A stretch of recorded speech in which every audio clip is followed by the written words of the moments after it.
Carson Hocevar has explained his thought process that led to him wrecking Ricky Stenhouse Jr. at Nashville during the NASCAR Cup Series. Hocevar spun Ricky Stenhouse Jr. during the second stage while the two were battling for 17th place. Stenhouse was eliminated from the race following the wreck, and Hocevar went on to finish in second behind eventual race winner Ryan Blaney. If you want to watch the wreck, you can here over on StockCarReport.com. Got the video in the article. This is what Hocevar said during an interview with SiriusXM NASCAR Radio. He says, ultimately, you don't want to wreck somebody's race car. You don't want to wreck anybody because, and then he says, Spire Motorsports co-owner Jeff Dickerson tells me all the time, if you're explaining, you're losing. And with us talking about this or us having to have these conversations or me talking to Ricky or just whatever, instead of talking about how we can be one spot better, we're talking about this. We're making ourselves slower. Ultimately, I didn't want to wreck him. I went in and I thought maybe I could get there, or I was going to get there and get a little bit more space. And for his arc, I thought he was going to go around the middle with Ty Gibbs running the bottom, and thought I could get in a little deeper and have his spotter call inside. And he just came all the way down and I landed right into his left rear, backed him into the fence. I don't want to do it and I feel bad for it. Obviously, somebody wrecked their race car. He then went on and said, I think the biggest thing is the story we want is the fact that we ran second with the 77 car. I don't think anybody has remembered Ryan Blaney has won the race because all we're talking about is this so far. So that's the biggest thing. We don't want to we don't want to slow ourselves down, by having these clouds kind of over our head just as a team. And we don't want to put any more targets on my back because I've created the world I live in with just the reputation. I understand that. So you don't want to do anything more to put a bigger target on your back, I guess, per se. Later in the interview, he did reveal he had been in communication with Stenhouse. He says, we texted a little bit back and forth, and I think we'll still talk and everything. You see each other 38 weekends a year. You're going to run into each other. Not literally, hopefully, but run into each other in person. I think it's better if you're going to have that talk or conversation or whatever it is to do it before you get to the track and everybody gets in race mode and everything. He had obviously wanted to have that conversation, so I just texted him to reach out or whatever. But yeah, we'll probably have that talk or whatever and see how that goes. And that is how he kind of concluded that topic of discussion during that interview with SiriusXM NASCAR Radio. What is interesting is just this morning, Kenny Wallace put up a video where he revealed he had a conversation with Stenhouse, and he said that Hocevar and Stenhouse did indeed have a conversation, and Wallace shared his belief based on the conversation he had with Stenhouse that Stenhouse does not plan to retaliate against Hocevar. And he said this was his explanation. Jeff Dickerson, the owner of Spire, most likely called his driver, which is Hocevar, and said, listen, I own these race cars, and these son of a guns are $500,000 each. And right now, Ricky's going to wreck your ass, and you're going to be okay with it. But I'm not, because I'm going to have to fix it. And fixing these cars is no joke now. So while you two create your pissing match, you're going to cost me $500,000 because you're going to be cool. Oh, look at me. I'm cool because I didn't apologize.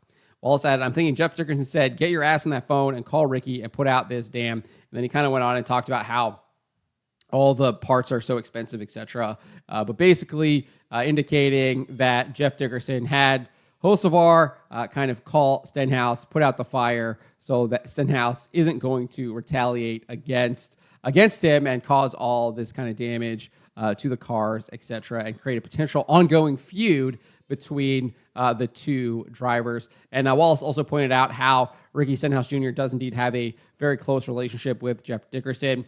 Ricky Stenhouse kind of talked about that in some media appearances he made earlier this week, where he did say that he had spoken to Jeff Dickerson, but hadn't spoken to Hocevar yet.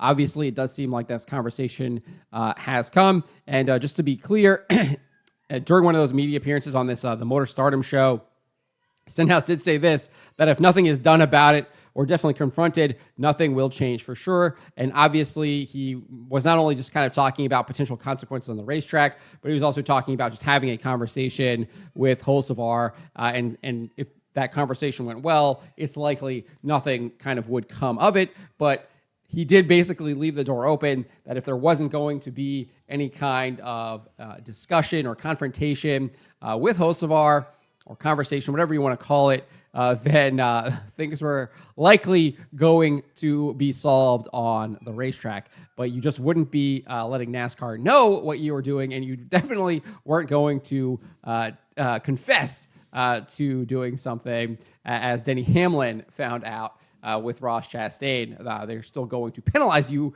if you take matters into your own hands and admit that you have done that. Or, as Ricky found out himself, when he confronted Kyle Busch at the All-Star race last year at North Wilkesboro. So we'll see how this all plays out.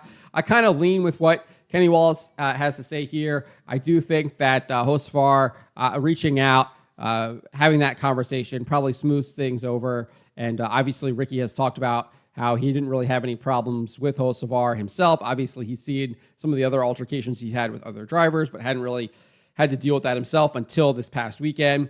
And so I think if, however the conversation went, if they worked it out, talked it through, whatever, I think then you won't see any kind of retaliation on track. And I think that's kind of how it will go. But if something else happens and Ricky happens to be on the front bumper of Hocevar again, we might see some retaliation. But I'm kind of with Kenny Wallace that we're probably not going to see this, and they probably settled it off the track rather than seeing it being settled on the track. As we've seen in the past with some other drivers, as Wallace noted, between Matt Kenseth and Joey Logano, infamously.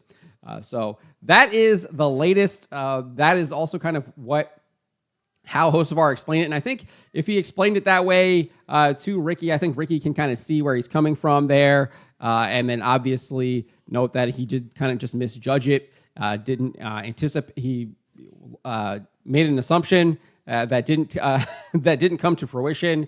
And obviously, sometimes those mistakes happen. But obviously, they probably worked it through and maybe talked about how some of these mistakes do happen for younger drivers, and you get more experience and you learn from them. And I think there's definitely some constructive conversation that could be happening. But let me know what you guys make of this. What do you make of what Hocevar had to say here? What do you make about Kenny Wallace kind of indicating that there won't be any kind of retaliation from Stenhouse, even though he's kind of been hinting at it throughout the week, or at least alluding to it being a potential possibility? Let me know in the comments below.